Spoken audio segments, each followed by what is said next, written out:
Ku perlukan juru selamat agar jangan ku sesat.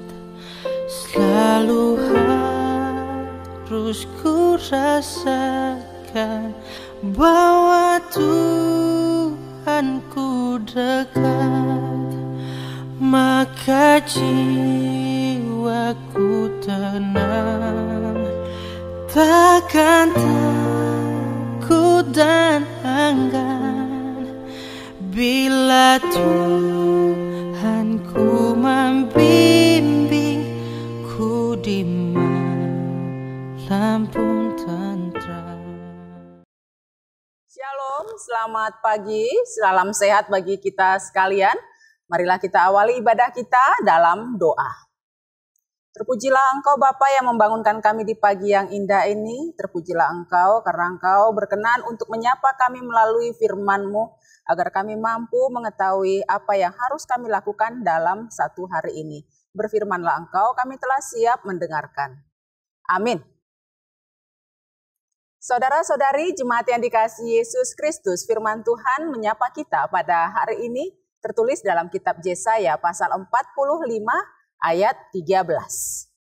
Akulah yang menggerakkan Kores untuk maksud penyelamatan, dan aku akan meratakan segala jalannya.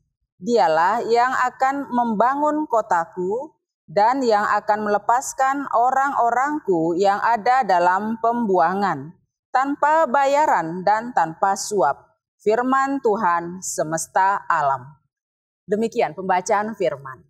Jemaat yang dikasihi Yesus Kristus, ada ungkapan iman yang berkata bahwa bila Tuhan membuka jalan, maka tidak satu pun yang bisa menutup. Sebaliknya, bila Tuhan menutup jalan, tidak seorang pun manusia yang bisa membukanya. Ungkapan iman itu menyatakan bahwa Allah adalah penguasa absolut atas segala sesuatu. Dalam nats ini disampaikan bahwa tidak masuk di akal Raja Kores, seorang raja dari bangsa penyembah berhala yang tidak mengenal Allah Israel, yang menawan bangsa Israel, justru dipakai Tuhan untuk menyelamatkan umatnya yang sudah 70 tahun ditawan di negeri itu. Secara keduniawian, Kores Agung adalah pendiri Kekaisaran Persia. Ia juga menyatukan hampir seluruh daerah Timur Tengah Lama menjadi suatu negara yang membentang, mulai dari India hingga Laut Tengah. Intinya, ia punya kuasa yang luar biasa. Namun bagi Tuhan tidak ada yang mustahil. Tuhan mampu mengendalikan hati semua orang, termasuk seorang raja besar sekalipun. Hal itu terbukti dalam perjalanan sejarah bangsa Israel. Tuhan membuat Raja Kores menjadi besar dan dikagumi banyak bangsa.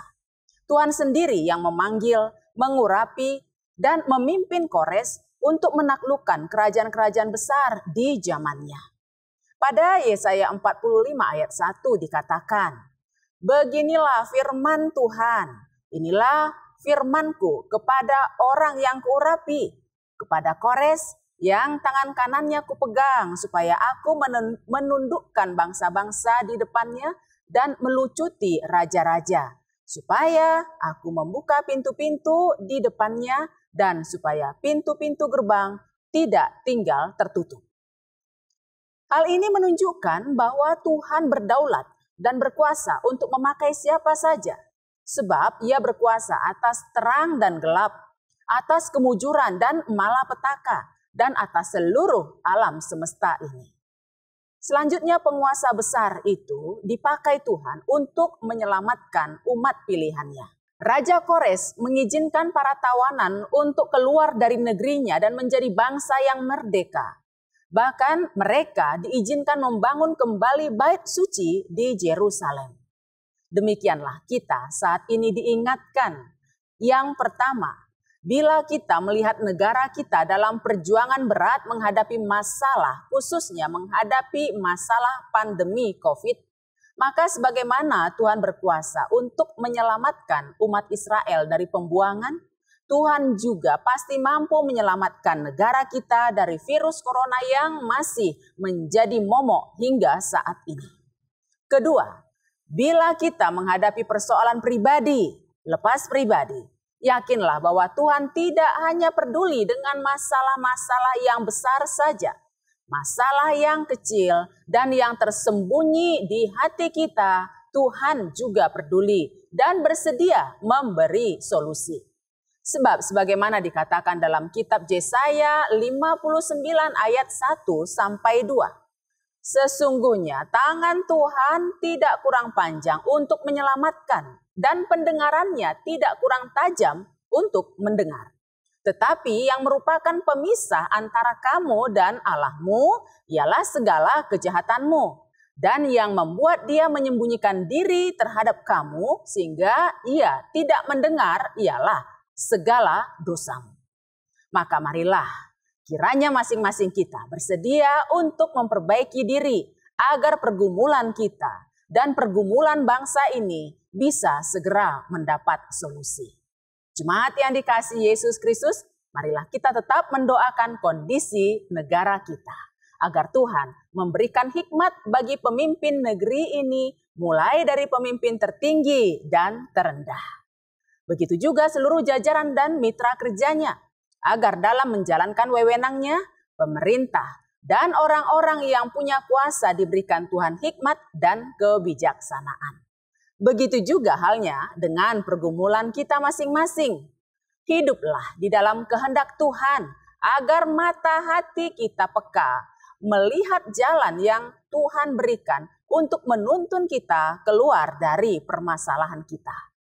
Saudara-saudariku sekalian, jangan paksakan Tuhan menuruti keinginan kita, tapi hiduplah di dalam keinginan dan jalan Tuhan agar kita menemukan apa yang kita butuhkan. Amin, marilah kita berdoa. Begitu banyak ya Tuhan keinginan kami, tapi Engkau mengetahui apa kebutuhan kami. Oleh sebab itu mampukan kami hidup di jalan-Mu. Kami yakin dan percaya dengan demikian Engkau akan menggunakan banyak cara menyelesaikan segala masalah dan pergumulan yang sedang kami hadapi. Engkaulah ya Tuhan yang campur tangan terhadap negeri kami ini, agar apa yang menjadi persoalan besar boleh segera terselesaikan. Demikian juga persoalan kami pribadi lepas pribadi, campur tanganlah Engkau Bapa, supaya kami dapat bersama dengan Engkau memperoleh sukacita, memperoleh kemenangan karena kami bersedia hidup di dalam-Mu. Dalam Yesus Kristus kami berdoa. Amin.